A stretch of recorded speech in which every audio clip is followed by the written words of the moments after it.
Hi there. Welcome back to Housing Happenings with Holly and our Arizona lifestyle. And I'm so lucky to have here, of course, my favorite listing partner and good friend, Adam Dahlberg. Yay! Good to see you again. And my favorite daughter, listing partner, now Britney Waxman with 72 Sold.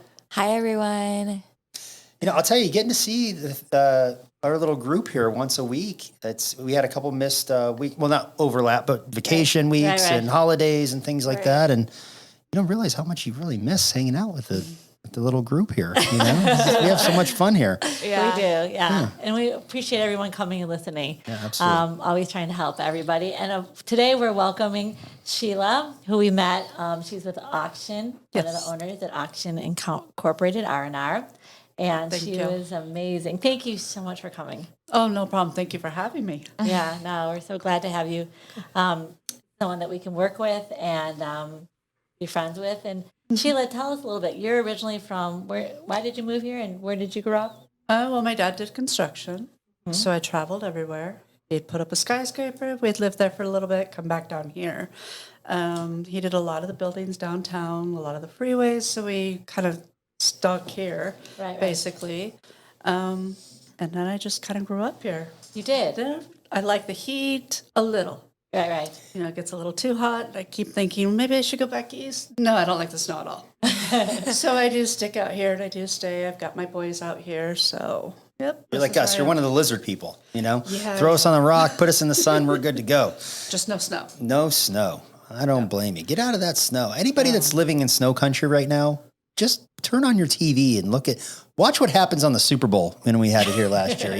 People are in T-shirts and shorts, and everybody else go Buffalo. Go back to Wisconsin. Huge jackets. People. I have a friend of mine. She's in Michigan right now, and we work together. She was going back there, and so we're working on a transaction together. She's like, "Oh my gosh, it's so cold out here. It's like 40 degrees getting off an airplane." I go, "Well, enjoy it while you can, because it's like record heat out here, frying an egg on your dashboard type heat." But we do have a beautiful, beautiful advantage than other places in the country. Arizona, especially the Phoenix area, all the modern stuff that we have here and the beautiful design and but more importantly, the proximity to all of the things that you would want without any of the bad stuff. Look at what's happening in Florida right now with these hurricanes coming through. It's hilarious. People are putting cars in the middle of their living room. Stacking their furniture. Yeah, it's like unbelievable, and we don't have to deal with any of that. We're the only sunshine state, really, it doesn't have problems. You think of Texas, it's a big state, but for the most part, people think, but you get the humidity, you've got the tornadoes, Florida, obviously, we know what goes on over there. California is basically like, a prison. So Arizona is really kind of like the best place to be. The best place that you can be. And then where we are right now, what is it? An hour and 20 minutes to Payson? Maybe that Visit long. the snow, leave it. Yeah. Flagstaff's 2 hours. There's 5 lakes within an hour drive of where we're sitting right now in the studio. So, anyway, congratulations on coming out to Arizona. I'm with you. I'm a diehard, never want to leave here again mentality with you. And I can stand the heat because we have air conditioning and that's okay with me. That's right. And the other great thing is most people are from different places. I'm originally from Chicago.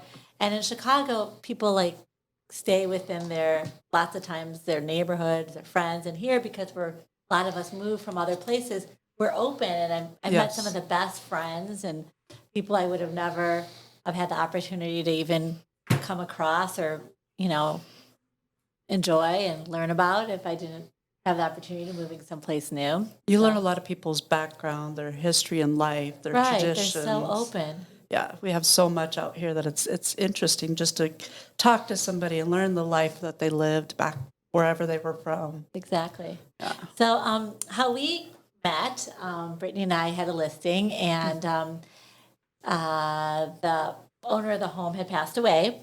Yep. And we had interviewed other people, but our owner, the son of the owner, met you and your partner and really enjoyed working with you. Tell us a little bit about what you do. Okay. Again, we usually go out to homes. Unfortunately, it is on a bad circumstance. Some people are downsizing and they love it and they're happy and they get to go to smaller homes. They've been in big, huge houses. So what we do is we go in, we basically sit with them and go through everything and say, okay, this is stuff that you could sell. One of the biggest things that hurts us and hurts us for them is we hear, oh, we took all this to Goodwill. I'm a person that says, why are you taking it to Goodwill? You bought it, you paid for it, you need to make the money back. Right. And that's what we do is we help them. We help them understand that they're black and white photos, even though they don't want them. There are so many families out there that I'm a collector. Lonnie, who's the partner there, he's the owner. He collects so much history. There's so much history in a lot of people's stuff that they don't realize it. A lot of their family members now live out of state. Somebody passed away. They don't want to take it back to their home. You can't take it on a plane. So we come in and we help the families clean out the house, get it ready for people to sell it. So the realtors like you guys come in behind us, sell the home. It's empty. It's cleaned out. So that's basically what we do. Yeah, and it's great because you're a one-stop shop. Even if people are moving, you can come in, pack up their stuff, which they don't want, and sell it or get rid of it. And Now, on that level, is it a consignment type deal, or do you sell it on do you have like Saturday auction lots? We do a Sunday auction Sunday. every single week. We do have our once a month, which is higher end. Like right now, you look at it, it's got bronze statues. There's a piece of art worth $17,000. But we do every single Sunday a regular auction. That goes for Joe Schmo needs pots and pans. We had pots and pans this weekend sell for $145. Well, that set's worth about $400 or $500. So again, for everyday person that's just looking a microwave, we get brand new microwaves and they don't sell for $10. But if you're looking for it, it saves you from going to Walmart, going to Target. Again, if you don't have quite enough money, we deal with clothing, jewelry, cars, everything. We sell it all. Yeah. Now, where's your warehouse? Out in the West Valley? We're at 75th Avenue in Peoria. Okay. And so, just for people listening, what is your website? Do they just show up on Sunday? Do they have to sign up? How does that work? Well, they can show up or they can go on the website, which is rnrauction.com. But you can bid online. Sometimes we have the AC running on Sundays, but as everybody knows, even with the AC going, it's still hot. So you can sit at home and you can slide that bar and start bidding. There's no reserves. We are an absolute auction, which means everything goes for where it goes for. There's no set price. There's nothing. If they, for some reason, win a car for $10, it sells for $10. Yeah. Not that it typically ever happens. Right. We don't always get lucky. So a couple of things for somebody maybe listening who's thinking that it would be fun to have a garage sale on a Saturday or a Sunday afternoon and set up the card tables. It sounds so much easier to just call you and go, hey, do you just come in with a box truck and load up all the stuff into the box truck and haul it off? We do. And the biggest thing is a lot of people go, well, I'm going to sit outside and have a yard sale. Do you really want to sit outside and haggle with somebody over $1? No, you let us do it. Usually we won't haggle over $1. It goes for where it's going to go. For ourselves, we'll go to yard sales and we will purchase stuff because we look at it, we go, you didn't know the value, we'll take it to our auction and we sell it ourselves. So it is always difficult because a lot of people out yard selling, they're looking to make a buck off of something you have. And then how do the owners who are giving you the merchandise get paid? Or how do you organize that? Well, when they come, they do fill out a contract and every consignor has a number. So when the items do come into our auction house, whether they drive it in or we go pick it up, it always gets designated a number. As we're typing in or the staff is typing it in, picturing it, listing it, they're typing that number associated with that item. And then, Lonnie will sit down and he'll do all the proceeds. We are sliding scales for our commission, so the higher something sells for, the lower the commission is. Gotcha. Well, it's good in the real estate world when we come across those situations where like you're inheriting a family home or, like you mentioned, mom and dad go to assisted living and, not everybody is able to plan their life to live out the rest of their older years comfortably. And, unfortunately I'm in a situation with my parents right now where they're getting up there in age. We're talking about maybe looking at some assisted living and they're so expensive. I mean, the ones that you here in Arizona anyway, the ones that you don't even want your parents to go to are $5,000, $6,000, $7,000 a month. It's unbelievable. You know what I mean? It's just how expensive they are. And you're like, I just can't picture you being in this place. So for somebody on maybe an income where they just are on Social Security or they have a small retirement, but they have 30 years worth of things, what a great option, because I know my parents aren't going to sit out there in 112 degrees and try to sell off stuff, you know, you don't want to. workout equipment and desks and book collections, you know. But to have somebody come in and then put that for auction and just, you know, take that pressure off them. Here's the other thing too. The auction process, in my opinion, is the only real true way to determine value of something. Correct. It's been around for thousands of years. Why? Because it works. Auctions work differently in a lot of parts around the country, a lot of parts around the world. You know, there's funny stories down in, have you ever heard of like the bazaar? You know, you're a world traveler, you know, down in the bazaar. The bazaars are some of the best places. Absolutely, right? I mean, they don't have price tags on stuff. You sit down, you're facing across the blanket or whoever who made the thing. Bazaar. You stare at the eyes of each other and you just kind of negotiate until you both are happy. Right. Because what's worth something Turkey to one is a great person? bazaar. Yeah. It's something in this world is worth what somebody's willing to pay. And it's not a store's position or a realtor's job or whoever, eBay or Zillow's job to tell you what something's worth. Something's worth something to somebody based on the emotional tie and the emotional value to that product. And so having the option to put it into the open market like that and to see really what truly something is worth, whether it's a couch or book collection or pots and pans or a house. All of that is open free market. And that's kind of, I think, the world we live in. That is the best way to determine value of something. And so like what you do with the pots and pans and the collections and stuff, Holly and Brittany and myself do the same thing with homes. It's really up to the end consumer and the end user what a home is worth. Don't think what Zillow says it's worth or what realtor.com says it's worth or what your neighbor across the street that sold their home 8 months ago tells you it's worth, or even what a realtor tells you it's worth, even what an appraiser tells you it's worth.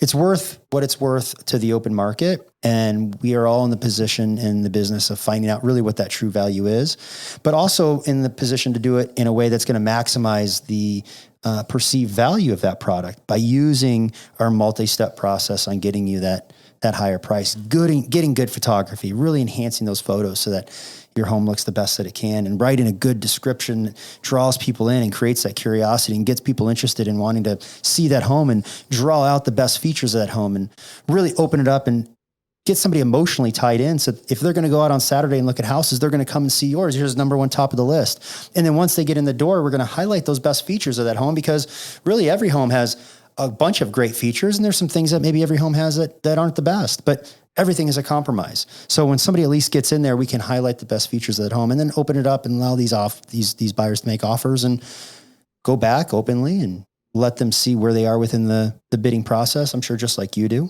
Yep. Very transparent. You're in second place or you're in third place. You know, you're just a few $1,000s away from winning this home.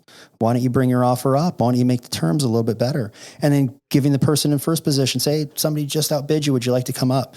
What that does for the clients is it allows them to see what true market value for that home is, just like you do at an auction with their furniture.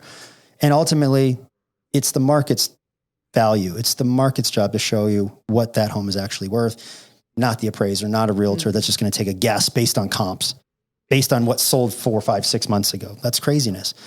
Let the market determine the value of it and then decide if you want to take it or not. I'm sure just like you do it at your auction. So the auction process is the number one way to sell something. And it's so nice to have resources on all levels, whether you're selling a home, whether you're selling the contents of a home, because ultimately what somebody feels that product is worth is really what it's worth. And if you can take the steps to highlight the best features of those things, you're going to end up getting a higher price for that home and showing the marketing side of it. And how do you guys market your products? Do you just put them out there? Do you have an auctioneer? Is it all just digital online? A lot of it is digital online now, unfortunately. I am the auctioneer right now. And we do a lot of marketing between Facebook, Instagram. Of course, we use the 3 different web platforms. So you have 3 different auctions that are competing against each other at the same time as a live presence. So again, I think that we're at the top as far as marketing for that avenue, because we do have so many different avenues for people to reach out and say, oh, those sunglasses, I really want them. I'm willing to go 50. And then she'll step in and go, well, I want 60. But because I'm on this platform over here, I'm looking at it going, well, wait, no, I need those. And again, it could go for, say she bought it for 500. Well, it might go for 1,000 because I'm wanting to fight her over it. And I can't see what she's doing on that website. So it just turns into a big fight. That's cool. I really agree with what Adam said, because even before I even came to work at 72 Sold, and what you're doing is amazing as well. When my mom passed away, we chose to sell her home, and I went at the time to my competitors to have them sell my mom's home, even though I was, in a big team and another company. And it's so amazing. And besides the skill set that Adam has and Britney has, who are some of the best, they are so smart, and they know the ins and outs of how to make things work and do the best for the clients. Well, thank you, Holly, and same to you. I mean, we're all a big team that every person plays their role, and ultimately, we still have the one mission in mind, and that's just to get higher prices for our clients and to do right by them and to make sure that they're protected along the way. Selling a home and selling the contents of a home, especially in a stressful situation that we encounter quite often, it's a very emotional, it's probably one of the most emotional processes they can go through. Mm-hmm. The sale of a home is ultimately your biggest investment. It's not like buying a car. It's not like buying, just, new appliances for your kitchen. This is a big purchase or a big sale. And a lot of times, especially, later in life, or maybe not even later in life, just unfortunate circumstances, the sale of a home is necessary to survive.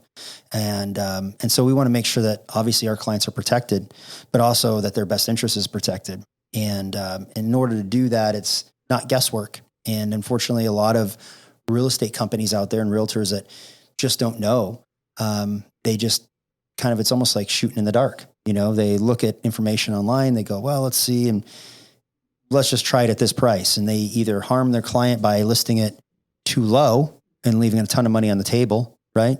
But to the realtor, they think that they just did something great. I can't tell you how many times I heard somebody go, oh my gosh, my neighbor sold their house in one day. They put it on the market. Their realtor must be amazing. They sold it in a day. And I go, in a day? They took an offer in a day? How much money do they leave on the table? Because if they're getting an offer in a day and not getting multiple offers and getting those competitive against each other, they just took the first thing that came through the door. Why? Because the realtor just wants his damn commission. That's what happened. Right. Slow it down a little bit. Slow it down. Run a process.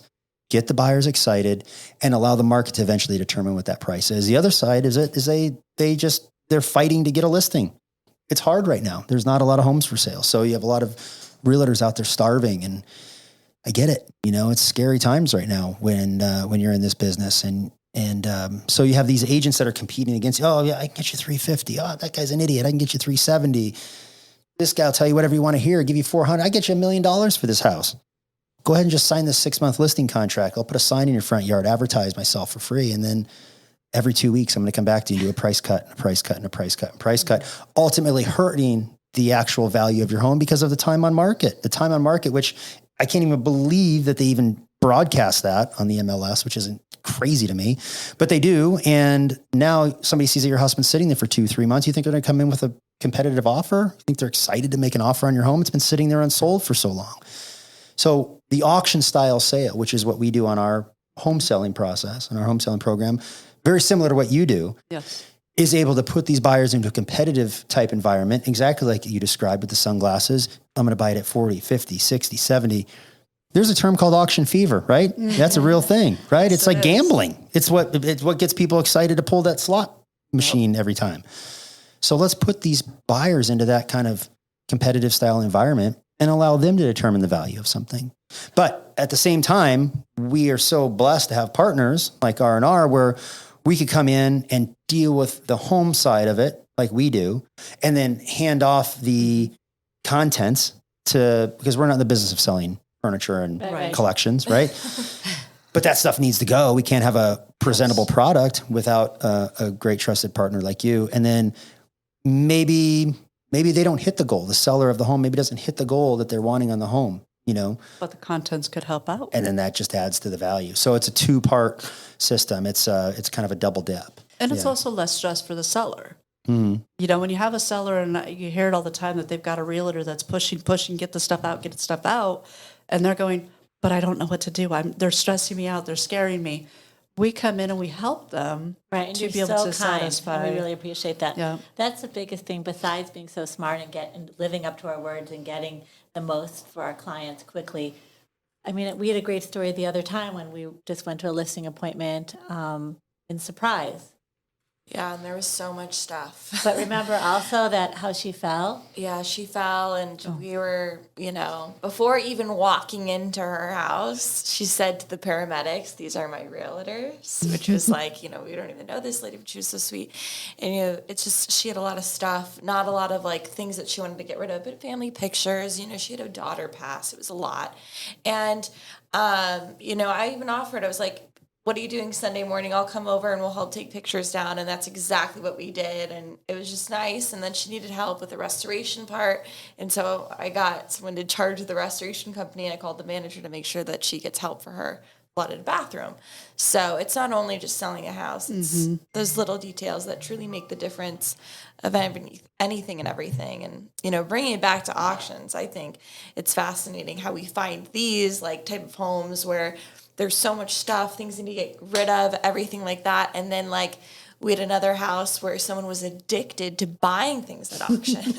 And he was a young guy, but his house was filled to the absolute brim. He was a hoarder. He had 2 containers on each side of his home filled with stuff, a bunch of cars that he bought at auction. Because of course I'm like, where's all this stuff coming from? You look so young to be able to like accumulate this, you know what I mean? And he's like, "Yeah, no, I love going to the auctions." He goes like every Friday and Sunday, and he's religious about it. So, it's like stuff is worth value. Maybe it's not. Maybe I look at it in my eyes and I'm like, "Oh my God, that's a piece of junk." But to someone else who maybe is addicted to these type of things, it really is something special to them that they could cherish and that they think is very much worth everything and more. So We're really lucky that we are a one-stop shop. We've got great partners, and we have a wonderful team that's able to really look at the individual and do what's best for them. So That's the big thing is you have such a personality with your customers, and it's very nice to hear that, with them. He loves dealing with you so much. He's like, "She is the greatest. She's always there." So it's really good to hear that because we don't hear that a lot. yeah. We hear the opposite. We're always going, "We don't know that many realtors." So it's nice to hear that there are people out there kind of like us, Right. that you almost take them in as another family member. Right. Yeah. Well, as a Like, team I'll member, help as a ya. partnership. And, Right. if you're going to be selling a home, if you're going to be, dealing in a big transaction, you need to make sure that you're part of a team, because unfortunately just individual agents is just so much involved that it's very rare that somebody individually can handle all aspects of a complicated scenario.